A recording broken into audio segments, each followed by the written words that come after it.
Don't walk in front of me. I may not follow, don't walk behind me. I may not lead, walk beside me. Just be my friend. You will never be happy if you continue to search for what happiness consists of. You will never live if you are looking for the meaning of life. Nobody realizes that some people expend tremendous energy merely to be normal.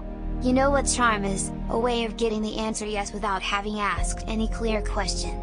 The only way to deal with an unfree world is to become so absolutely free that your very existence is an act of rebellion. And that makes me happy. For it says that no matter how hard the world pushes against me, within me, there's something stronger, something better, pushing right back.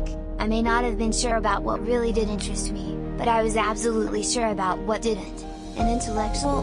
Yes. And never deny it. An intellectual is someone whose mind watches itself. I like this, because I am happy to be both halves, the watcher and the watched. Can they be brought together?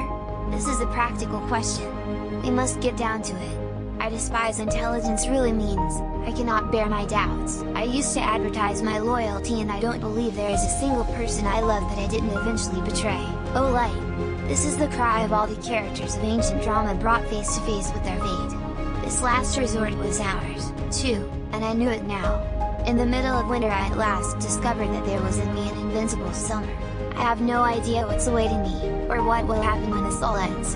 For the moment I know this, there are sick people and they need curing. Since we're all going to die, it's obvious that when and how don't matter. I leave Sisyphus at the foot of the mountain. One always finds one's burden again. But Sisyphus teaches the higher fidelity that negates the gods and raises rocks. He too concludes that all is well. This universe henceforth without a master seems to him neither sterile nor futile. Each atom of that stone, each mineral flake of that night-filled mountain, in itself, forms a world. The struggle itself toward the heights is enough to fill a man's heart. One must imagine Sisyphus happy. Man is always prey to his truths.